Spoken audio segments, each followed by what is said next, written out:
Up on our teleconference today is Indiana quarterback Fernando Mendoza. Fernando, thank you so much for joining us. If you could give some quick opening comments on this weekend's Big Ten championship game, and then we'll open it up for questions. How you doing, everybody? My name is Fernando Mendoza. I am blessed and honored to be the quarterback for the Indiana Hoosiers. We just capped off our 12-0 regular season, which cements the first time in IU football history that a team has gone undefeated in the regular season. And now we have a fantastic opportunity in front of us in a heavyweight match against Ohio State in order to win a Big Ten championship game.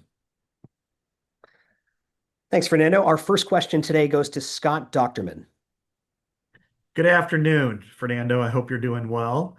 I wanted to ask you about the offense that you've been the captain for here for the last several months.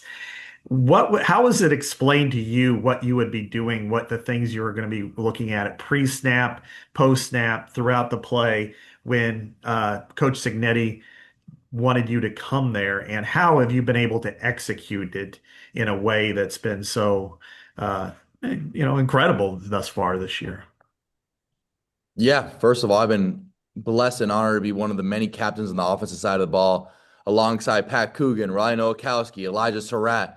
So many great leaders in the offense. I think it's helped us so much to be a player-led offense throughout this year. With the offense, my younger brother, Alberto Mendoza, is also a quarterback on the Indiana team. He's extremely effective, and he's a fantastic player. So alongside the coaching of Coach Signetti, Coach Shanahan, and Coach Whitmer, and getting the fine details of every play within the offense, every situation with the offense, as they're a very detailed oriented group, which I think which makes the Indiana offense so special. I've also had the player experience from my younger brother Alberto, incorporating studying whenever we're studying at the house together, whenever I'm studying at the facility with other players and other offensive transfers, or just offensive players who are returning as well, to kind of get their viewpoints in the offense. I would say is a big culmination of the coaches and players combining with each other in order to do extra installs, more film, in order to really get this offense done, because we had a lot of transfers this year on the offensive side of the ball. And like I said before, it really comes down to the details of it. Coach Whitmer, or my quarterback coach, has done a fantastic job of implementing the pimp of each play, of each pass play, which means protection, intent, mechanics, and problems of each play, so that I have a detailed approach and detailed process for every single play. Our next question comes from Zach Osterman. Fernando, I think we probably asked you about this in the moment, but especially when you have, the bye week, you have maybe a little time to step back and take a more holistic view. The game-winning touchdown drives against Iowa, against Oregon, I know that one's not in the last 2 minutes, but it does turn out to be the game winner, and obviously against Penn State. What are the things that you think you learned from each of those experiences, and were there through lines that you could draw in terms of, in those moments, these were the things that made me successful? Yeah, there are a lot of things that made our team successful in that way and made myself successful. And I would say it's just the teammates and brotherhoods that we have within each other. It's an unwavering belief and confidence with each other. Once we got the Iowa game-winning drive, we had a feather in our cap where we're able to repeat what we did in Oregon. And then by the time we're at the Penn State game-winning drive, we're in the huddle saying, this is what we do. We win close games. We come back from behind and we win games like this. And at that point, the unwavering belief that the offensive line has within each other and the entire offense, that every position group has within each other and in the other positions group, whether another position might trip up and fall, another one is always there to bring them up and pull them up from the ground. And that is so special, especially in such a transactional game nowadays where everybody's worried about personal stats and personal glory. I believe that our offense has been able to have those resiliency and drives because of the selflessness implemented by our coaches, and now it's player led in order to be selfless, in order to have those game winning drives, in order to run your route the hardest you can possibly can to get someone else open on that drive, to block your butt off on that drive, for myself to be disciplined and take the check down on that drive. And there's so many special moments, and I really just think it all ties back to the culmination of the brotherhood that we have in the locker room, about caring with one each other and then having the belief in one each other. Our next question is from Zach Browning. Zach, go ahead.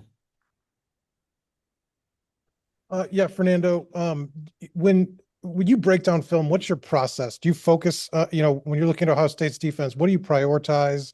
And I'm not sure how much you've been able to watch yet, but what stood out to you so far? Yeah, luckily our game was Friday, so I had the whole Saturday and Sunday to watch film as well as, take a rest and to take a deep breath and self-evaluate the Purdue game as well.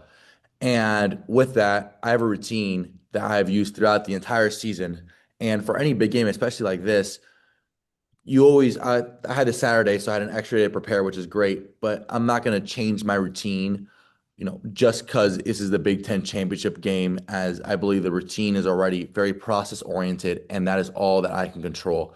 My quarterback coach, Coach Whitmer, has instilled a plan where I am watching different elements of the defense every single day in order to break down and in order to digest it in a way where not only I could understand what they're doing on defense, but also be able to implement it and apply it when I see it on the field and see their keys and tells. And that is a Sunday through Friday system that we use. And now is a Saturday through Friday system that I use this or going to use this week. And with that, our room, especially the quarterback room, we're extremely process oriented. And my job is to stick to that process this week against a fantastic led defense by, Coach Patricia, by Caleb Downs, and so many other fantastic players and coaches on that defensive staff over there at Ohio State, is to stick to the process and to stick to what has gotten us to this point. Our next question is from Stefan Kreisnig. Fernando, I wanted to follow up there a little bit on Ohio State's defense. We've heard a lot of coaches and players and quarterbacks throughout the season talk about how difficult they are to, kind of digest pre-snap, but also how post-snap it might be something completely different than what you thought you were getting. I guess how much of that do you see on film and how difficult, I guess, is it to diagnose, what's going to be coming on any given snap against this team? Yeah, the Ohio State defense, Coach Patricia does a fantastic job. I was actually able to meet him 2 years ago at the Manning Passing Academy, and that guy is a fantastic football mind. I was a Patriots fan growing up, so I've been lucky enough to watch his defense for a long, long time. Not at that point, I wasn't watching defenses very technically, but just always had the pleasure of being a Coach Patricia fan. And there's so many great players on defense that do such a great job, and they're all tied into a string where they're disguising pre-snap, then reacting post-snap, and they really are a great bunch of defensive players that play with each other and have a fantastic scheme to complement their skill. It's going to be a tough challenge. It's going to be a tough opportunity. A lot of quarterbacks have struggled throughout the entire season with them, and there's a reason for that. However, I think it's a great opportunity and challenge for the Indiana offense in order to play the Indiana brand of ball that we want to play and in order to go against such a great defense. Our next question comes from Sammy Jacobs. Hi, Fernando. Ohio State has Caleb Downs at safety. What makes him such a unique and excellent player? I would say his versatility. Whenever I'm watching film, the way that he's able to rotate down, affect the run game, the way that he's able to match, whether it's zone or man, and lock down that receiver, or the way that he's able to flip his hips and drive on a seam ball, or just any ball in general, is truly special. A player that is able to play effectively at all three levels is always something that you got to consider. And I think that the nation has taken notice and given him the hype that he deserves, as he is one of the best defensive players in the country for a reason. And it's going to be a great opportunity to go against a safety like that, especially as a quarterback. Your eyes are always on the safeties and you're always trying to evaluate the safeties, as that's a big part of the structure of the defense. And that's why you always hear Tom Brady talking about Ed Reed so much, because that was a great safety that he played against. And I feel like now I have a great opportunity to go against a great safety who's going to play in the NFL one day. Got time for one or two more. Our next question comes from Jeff Rabjohns.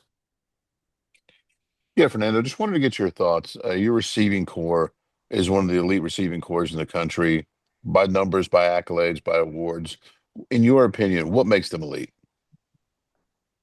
I would say the way that they work together, our receiving core is so close, whether it's EJ, Surratt, Cooper, or Charlie Becker, all those guys, they understand the assignment, they understand the offense, they have a very high football IQ, And they're also selfless in a way where if Elijah's having a big game, they're all happy for Elijah. If Coop's having a big game, they're all happy for Coop because they understand that our receiving core has so many threats and so many weapons that defenses are going to try to double team one of them or in a play or maybe in a third down, and it might open up another or give one-on-one and one of those guys a one-on-one matchup.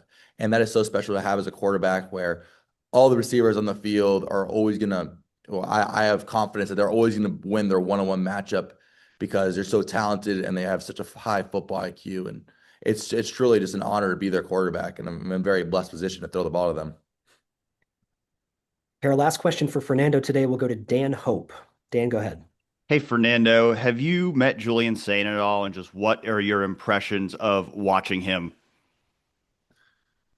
Yes. So Julian Sain and I have never officially met. However, through high school, we used a similar quarterback coach. And I've always seen him through social media, and especially this year, being and playing in the Big Ten, we've had a lot of overlap games, whether it was Wisconsin, or I mean, there's just so many games that they played teams before us, and we were able to watch their film.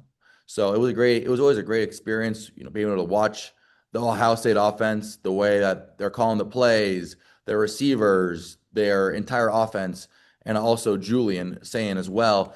And I really respect Julian. He is so effective and he fits the offense perfectly. He, as a quarterback, I like to say that, stats aren't everything, but as a quarterback, I would say every quarterback prides himself on completion percentage, and his completion percentage is out of this world. To see that, it's a lot of respect from my part to his of having such a high completion percentage and being able to operate that offense as an X factor player over there. And it's going to be I believe it's going to be a great quarterback matchup, and it's an honor to play against him and hopefully to meet him for the first time after the game.